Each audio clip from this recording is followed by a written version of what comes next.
Welcome to the deep dive. Today, we are taking a really granular look at the very earliest stages of an organization's life.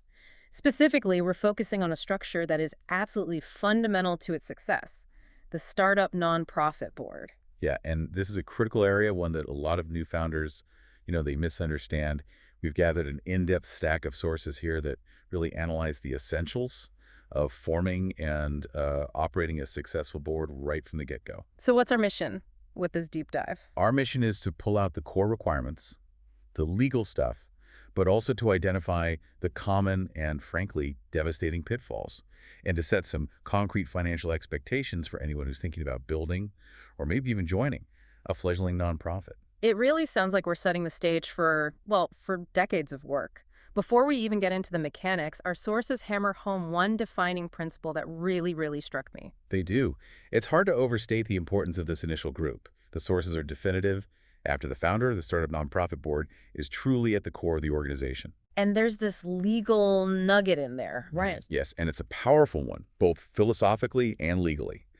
By the most fundamental definition, the board is the nonprofit. Now, I hadn't really considered that the board legally embodies the nonprofit. It's not just some oversight committee. It's the actual legal entity. Exactly, Yeah. which means they shoulder total accountability from day one. Our sources, they break it down into three core non-negotiable responsibilities. Okay. First, they're responsible for the financial health, the solvency of the entire operation. Second, they set all the policy decisions, internal and external. And the third one. The third, and most critically, is that they are the ones who define, interpret, and then zealously guard the nonprofit's core mission.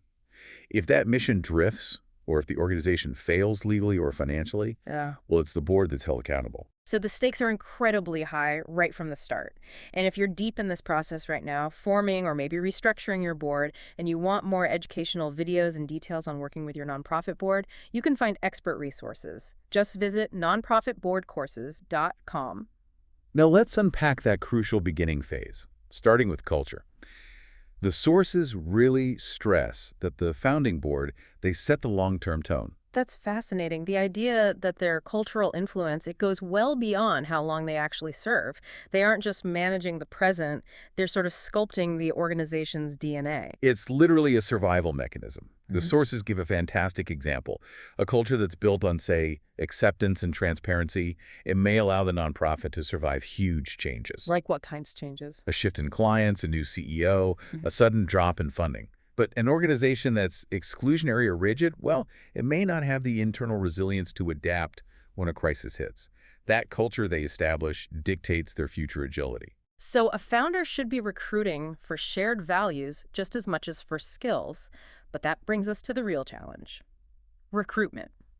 Why is getting a good startup board so difficult? It really boils down to two things, prestige and risk tolerance.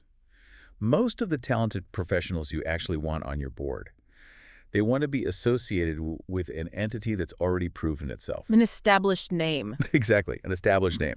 When you're a startup, you just don't have that track record. You're asking really skilled people to spend their limited time and use their professional reputation to back a risky venture. And that difficulty, that pressure, it leads so many founders down the path of least resistance. It does. Which is the first major pitfall our sources warn about, the temptation of the friends and family board. Oh, it's an almost irresistible temptation. Yeah. Your social contacts are easy to recruit because they want to support you. They're willing to put their name on paper as a favor. Right, but often without the actual obligation of hard work or, a deep commitment to the mission itself. Precisely. And the sources emphasize this is usually a fatal mistake. But wait a second. If I'm a founder, isn't my friend the person I trust the most? Isn't loyalty sometimes more important than sort of objective coldness when you're just starting? That's a great question, but that's where the legal structure of a nonprofit really steps in. A major role of any board is to provide an objective, arm's-length view of the organization. To make sure the mission is being carried out properly. And legally. Loyalty to the founder can directly compromise that requirement. Friends are just much more likely to say, oh, it's the founder's baby, let's just let them run with it. Which prevents any real objective look at maybe some poor financial decisions or a needed course correction. And that lack of objectivity, it doesn't just hurt the mission. As you said, it leads to serious legal issues, especially around money. Right. The moment that objectivity fails, you run headfirst into the legal prohibition against self-inurement. Which is the legal term for self-dealing, right, or enrichment. That's it. A nonprofit is required by law to benefit the public good, not a private individual.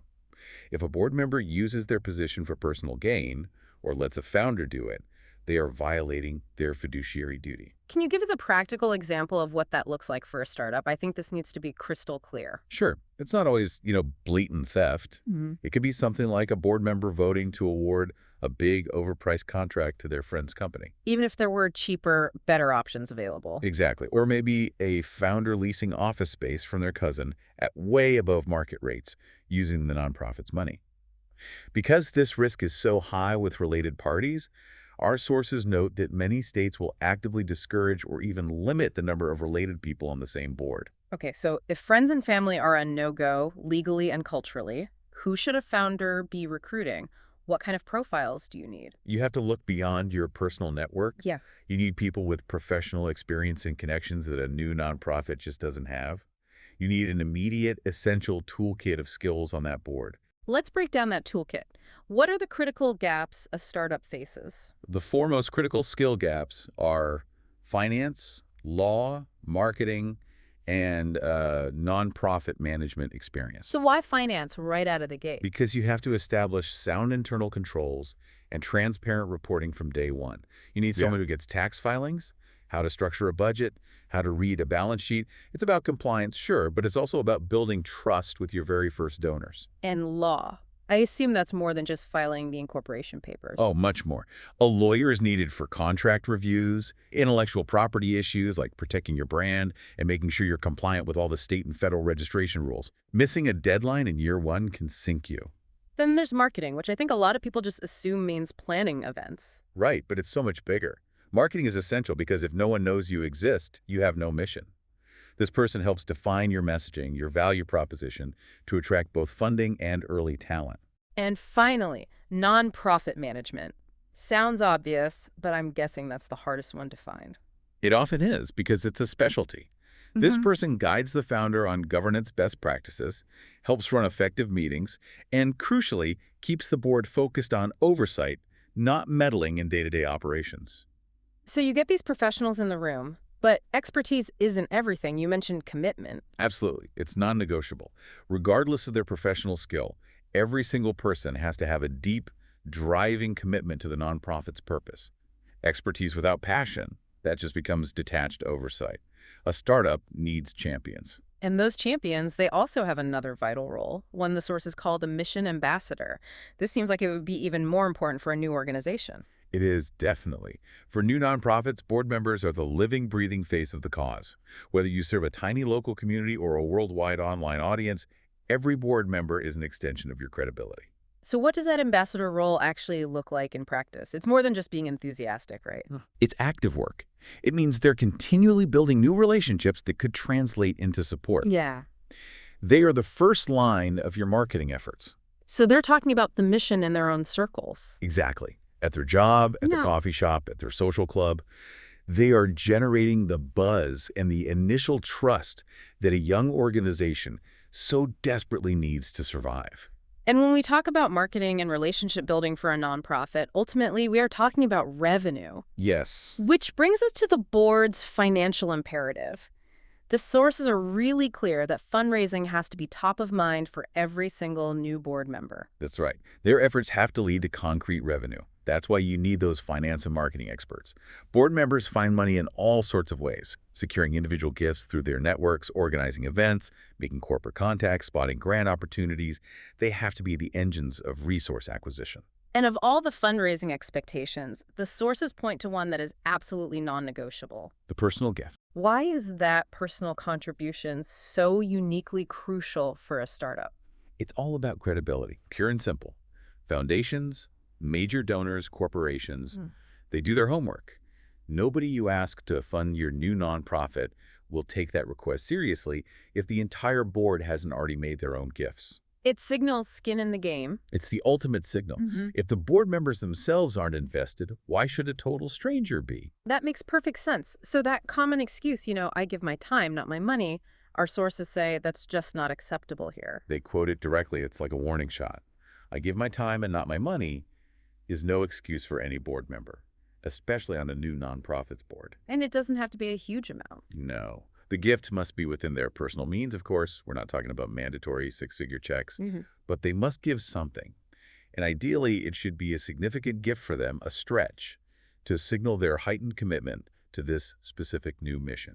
The cost of not doing it is just too high. It creates an immediate trust deficit that undermines every single fundraising effort you make. Precisely. In the world of startup nonprofits, a trust deficit translates directly into mission failure. This has been a really illuminating look at the high stakes of those initial choices. It's so clear that a startup board has this massive impact on the organization, its mission, and the people it serves. The ultimate guiding principle from all this material, it seems to be that old saying, well started is well done. Indeed. The difference between a struggling nonprofit and a sustainable one can often be traced right back to the quality of those first 5 to 7 people around the table. And that idea of starting well, it raises a really important question for you, the listener, to consider. Given the immediate, urgent need for objectivity, for financial input, and for high-level professional skills, how does a founder balance the urgency of starting the mission today with the time required to recruit the right initial board members, not just the available ones? That tension urgency versus quality, it defines the earliest days of any new venture, and it takes incredible discipline from a founder to get it right. It's a deep dive question for you to mull over. And if you want to get educational videos and more details on working through these exact challenges with your nonprofit board, make sure you check out the resources available. Visit nonprofitboardcourses.com. That is nonprofitboardcourses.com. We'll see you next time.